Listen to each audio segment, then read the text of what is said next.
And good evening, hockey fans, and welcome to ACHA Tonight as we break down Day 9 of the 2019.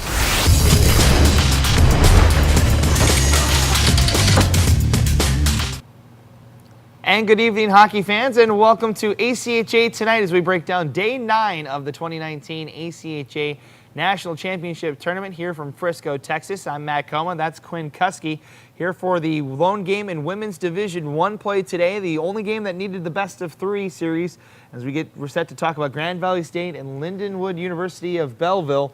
And we kind of saw dueling games in the first 2 games before these two as we break this game down.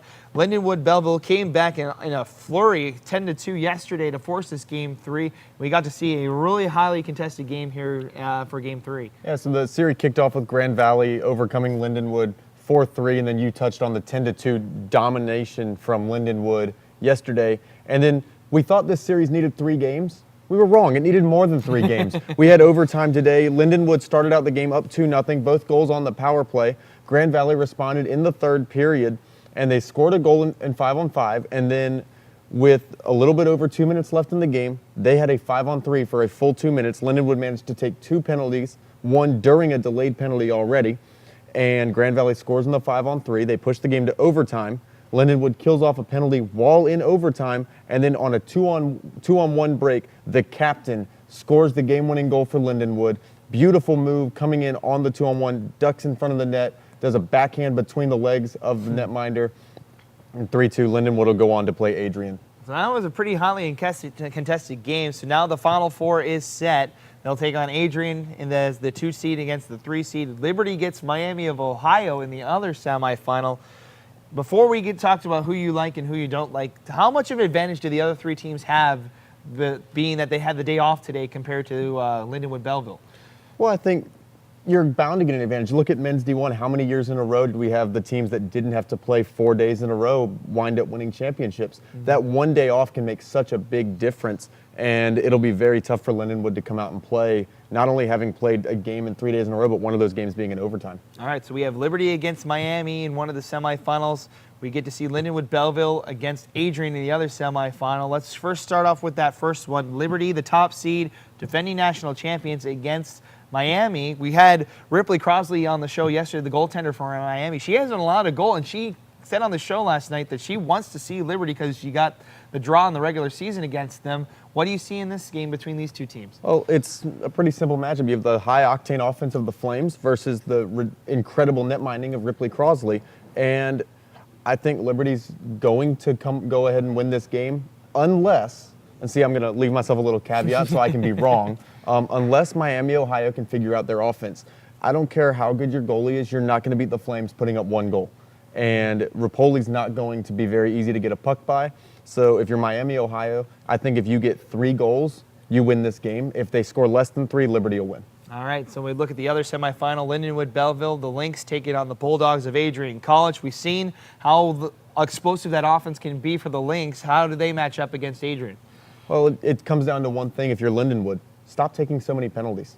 They spent more time in the box today than they did out of the box, and almost allowed Grand Valley to beat them solely off of lack of discipline. If you make those same mistakes against the Adrian College Bulldogs, they're the 2nd seed. They're not going to play around. If you go to the penalty or you put the other team on the power play that many times, you will lose the game.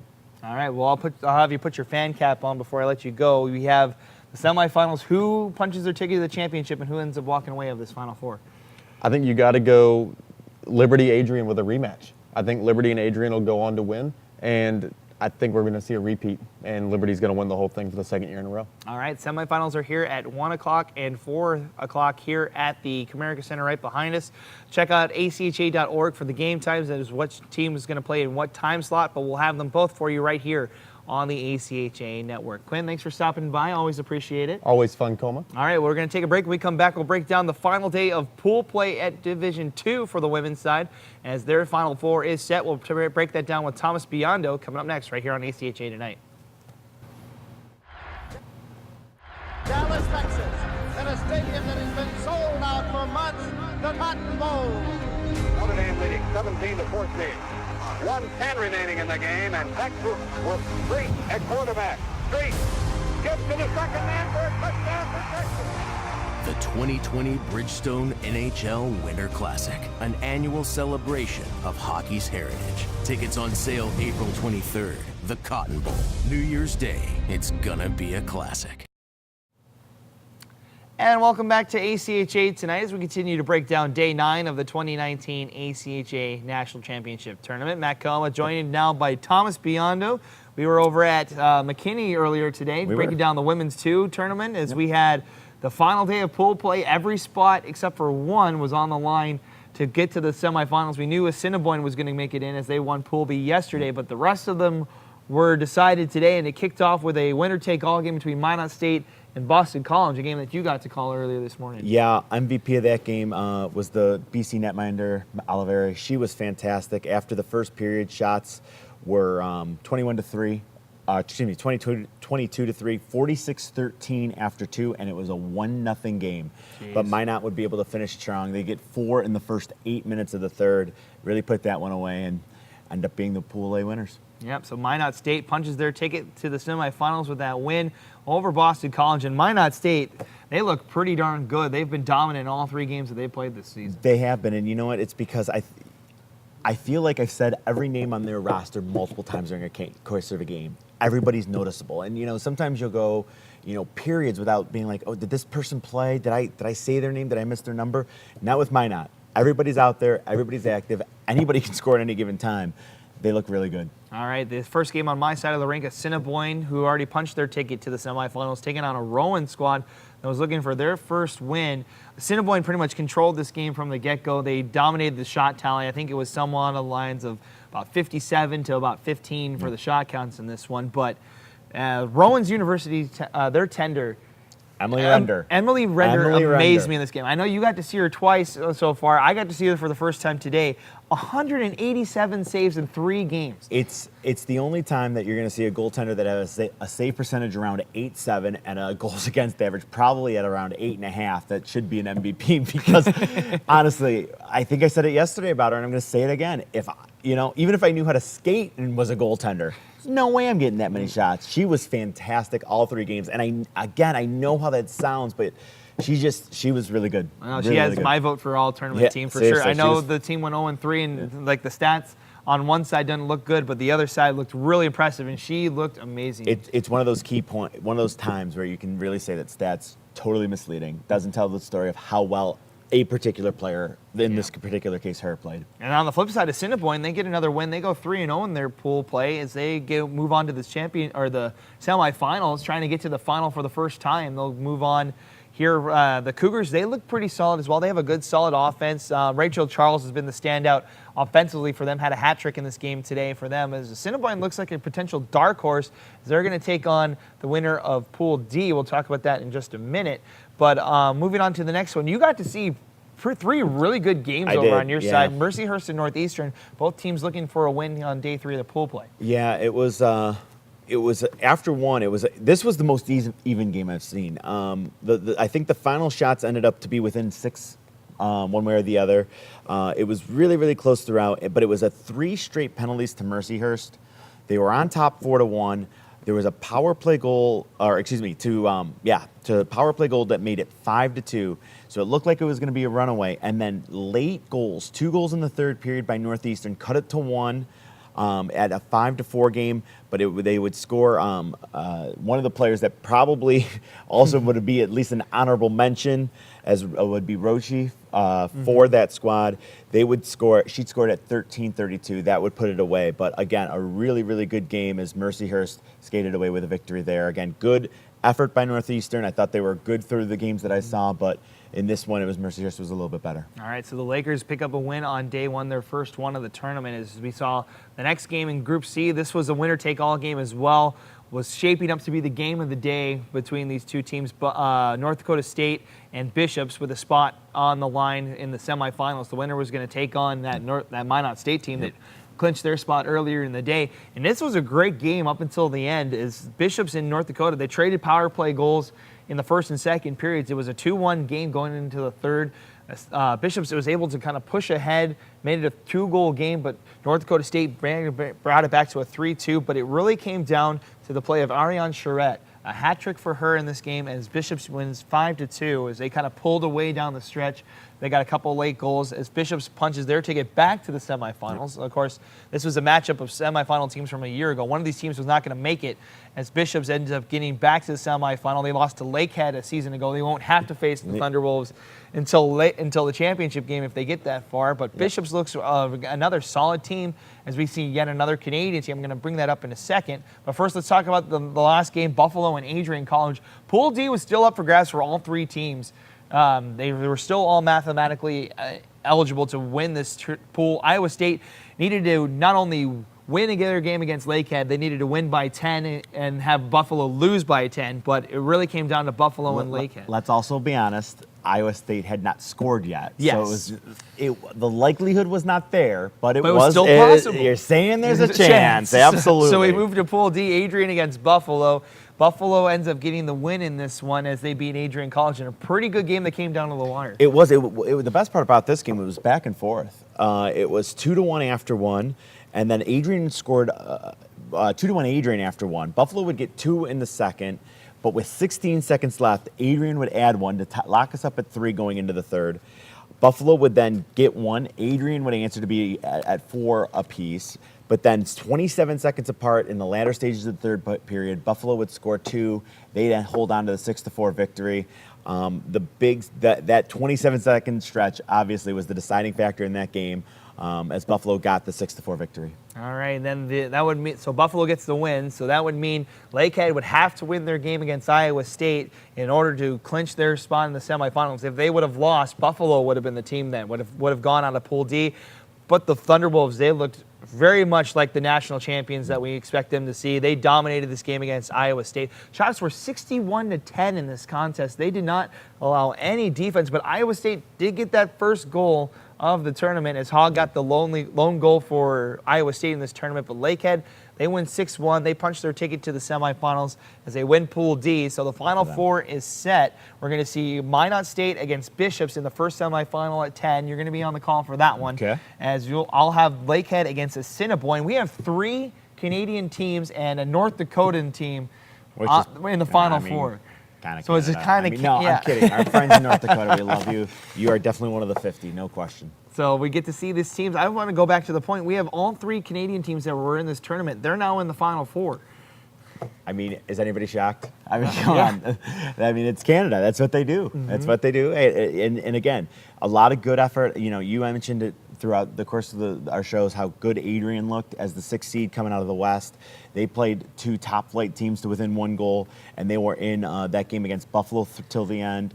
I mean, the American teams have nothing to hang their hat about. It's just kind of the way the chips fell. Yep, so 3 Canadian teams, 3 West teams as well. The top 3 seeds out of the West region end up qualifying for the semifinals. The only team that didn't make it of the top 4 was North Dakota State, and they had a shot to win it if they would have beat Bishops. Since Bishops University, we're the only team that's left standing in the East, and they get to go up against Minot State in an interesting semifinal. You get to see the top seed out of each region battle in the semifinal for a spot in the championship. Yeah, looking forward to that one. I actually have not seen. You had all the Bishops yeah, game. You had all the Minot State yes, games. I haven't seen Minot State. I have not seen Bishops. You know, from what I've seen from Minot State, I of course am going to say it's Minot State, but I mean Bishops got through. I believe at 3-0 as well, like you said. So again, I'm going to kind of learn on the fly as well to see what team really has the advantage there. But again, I'm going to tell you again, Minot State had looked fantastic, but I haven't seen the other side of the coin yet. Yep, so I mean the other semifinal, we get Lakehead against Assiniboine, an all-Canadian semifinal. One of those teams will make it to the championship game behind us here on Sunday afternoon.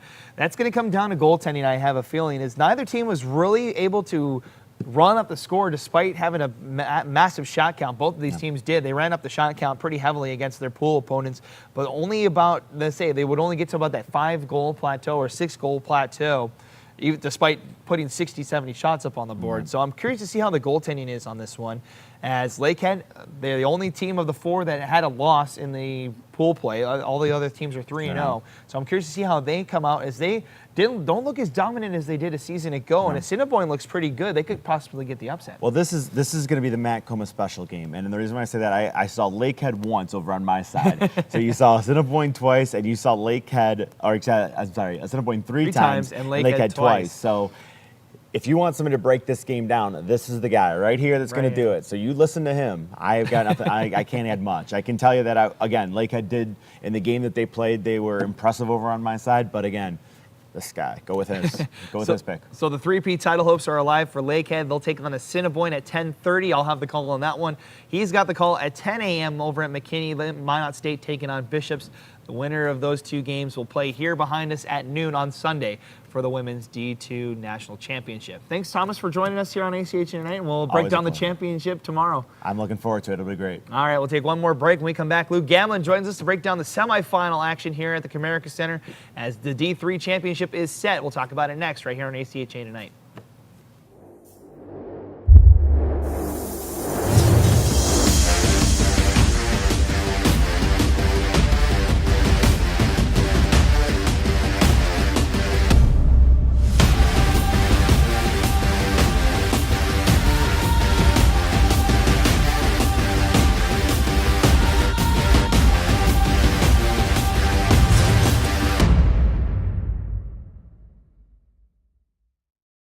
And welcome back to ACHA Tonight as we wrap things up on day 9 of the 2019 ACHA National Championship Tournament. Matt Coma joining now by Lou Gamlin, was on the call for the semifinals here for Division 3. As we saw, the championship field is set for tomorrow. We'll talk about the championship in just a minute, but first let's break down the first two games. We saw in the first game, we talked about how big this game was going to be, Grand Valley State against Michigan, and it was everything we thought it was going to be. Oh, it sure was, Matt. It started out looking like we thought it might with Michigan. They came out, they scored a couple of goals in the opening period. Michael Ficcaro at 10-21, and probably one of the prettiest goals in all the tournament as Grant Raschik scored on a behind-the-back play into an empty net, sort of an empty net about 3 minutes later. It gave Michigan a 2-0 lead, but then at about 18:35, I believe it was, one of the two goals by Benjamin Kowalski. He should, on a scramble right in front of the net, made it 2-1 Grand Valley. And after that, it was all Grand Valley. I was surprised at the outcome maybe, but what surprised me the most was Michigan's speed just wasn't a factor in this game. Grand Valley took the play of the game. They were a little more physical, and they got 3 more unanswered goals. Cole Parkhorst got 2 of them, and then the other one was by Benjamin Kowalski. So 4-2. It was 2-2 after 2 periods of play, and Ryan Jones and I did the call along with Todd Corder, and we thought, what Michigan team is going to show up? And they came out of the break, and Grand Valley caught a break, and went down and scored that game-winning goal 33 seconds into the third period, and that proved to be the difference as Michigan just couldn't get on track. They had a couple of penalties in the third period and survived a 5-on-3. But, Andrew Rosenbaum in goal was good when he had to be. I believe he had 42 saves. He was tall in net, and it was a great game. The battle of 2 Michigan teams, and so one of them is going to advance to the final tomorrow. All right, so it's Grand Valley State. I was curious to see how they're going to do after Grand Valley State's women's team fell in overtime right before that semifinal, how they would react to that game, and they came out on top over Michigan. They move on to the championship game with that 4-2 win. They take on the winner of Fairfield and Sioux. We knew Sioux was going to be dangerous. It was going to have to be a pretty solid game plan out of Fairfield to get the upset, but unfortunately it wasn't meant to be for the Stags today. No, unfortunately it wasn't. It was a good game. It was only 1-0 after 1 period of play. The Stags came out. They played good, solid defense. They had a couple of opportunities in the first period to tie it up. Unfortunately, they couldn't. They gave up the 1 goal, as I said. But in the second period, the Sioux was up 2-0. And then Fairfield got, I hate to use the word fluke goal because that kind of takes away from their effort, but it was a goal from just outside the blue line, I believe, and it caught Gregory, the goaltender for the Sioux, off guard, if you will. But after that, it was like, okay, fellas, we've had enough. Yeah. And the Sioux, they are just such a well-oiled machine. They can pass, they can shoot, the speed, the forechecking is just, it's fun to watch. We were, a bunch of us announcers that weren't calling the game, we're watching it in the stands, and we're just amazed at, their back and forth, how quick they get back on defense. Fairfield just, they played really well, and with all due respect to Kansas, the Sioux is just, they're a step above Kansas. And Fairfield, I don't think it was a letdown either. They played hard. I really believe they played hard. It just, this is just a team that's on a mission. You know, I had a chance to talk with their coach after the game, and he was pleased with the effort, but, you know, he thinks that they can do more, and if that's the case, we're in for one whale of a game tomorrow night. Yeah, that's got to be scary if you've seen a team that's been dominant through the entire pool play and today, and they still haven't hit the top gear yet. Oh, I know. It's impressive. You know, if you get a chance to watch this game, and I'm not counting Grand Valley out by any stretch. They've got a good brand of hockey that I think can match up with them. The only thing that I'm worried about, but then again, I can say the both ends of it. I thought that Michigan had more team speed than Grand Valley. Grand Valley controlled the tempo of the game, and they're going to have to do that tomorrow. Grand Valley controlled the tempo against Farmingdale in that big game they had the other night. They were not rattled by these teams. Head coach Charlie Link has got these guys ready to play. I don't want to say they're the dark horse, but they were a 3 seed out of the North region, with Sioux being 1, Michigan being number 2.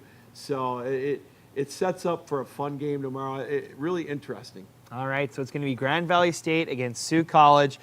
You mentioned a couple of things to look for. What's the main key point for either team in order for them to win this national championship tomorrow? Well, I think the Sioux just has to keep doing what they're doing. You know, get out there with their crispness. You know, just keep rotating. Their passing, to me, is fantastic. One of the things that we talked about with them, and this was just an observation, was, you know, they're so good. Sometimes they try to be a little unselfish, and I don't think they have to be, and they can't afford to be that way. And, you know, their goaltending has got to be solid. So I think that, and stay out of the penalty box. That's one thing that they've done in the last couple of games. They've taken a few penalties that, you know, they probably should not have, but I think a lot of those are effort penalties too. You know, I mean, I know that sounds kind of crazy, but I really think it is, you know, finishing their forechecks and whatnot. If you're Grand Valley, again, you can't be intimidated by their aggressive play. I mean, like I said, they finished their checks. You know, they're good. But Grand Valley's good. Like I said, they gotta keep scrapping for the loose pucks in, you know, like in the Sioux zone. Andrew Rosenbaum, I'm assuming, is going to be the starting goaltender for them tomorrow night. He's got to be on his A game. There's no doubt about it. You know, he's going to have a game like he had tonight, where he's got 40 to 45 saves. Because my prediction right now is that the Sioux will at least throw 45 to 50 shots at Grand Valley tomorrow night. They're that good. And I think Grand Valley, I think they can do it as well. They put 47 on Michigan today. They were outshot 49 to 47, so the shots were there. I think Michigan's goaltending might be a hair better than the Sioux, but again, they're just going to have to play one of their best games, obviously, to beat the Sioux team because they're that good. All right, so it's going to be Sioux College against Grand Valley State here tomorrow, 7:30. Lou will be on the call for it, and along with the rest of the D3 crew. It's going to be a fun matchup here. Hope you join us on the ACHA Network as we bring to you another championship game as we crown our 3rd of the 5 that we will crown here at the National Championship Tournament. Lou, thank you for stopping by, and have fun tomorrow. Oh, thank you. I look forward to it. All right, that's going to do it for us here on ACHA tonight. We'll be back again tomorrow to break down the D3 championship game, find out who gets to take the hardware home. Plus, we'll have the Women's Division 1 and 2 championship set. We'll talk about those as well tomorrow on day 10 of this ACHA National Championship Tournament in 2019. That's going to do it for us here on ACHA for tonight. For Lou, for Quinn Kuski, for Thomas Biondo, I'm Matt Coma signing off from day 9 here from Frisco, Texas. We'll see you tomorrow for Championship Day in Division 3 and semifinal action in Women's Division 1 and Division 2. Have a great night. We'll see you tomorrow right here on ACHA Tonight.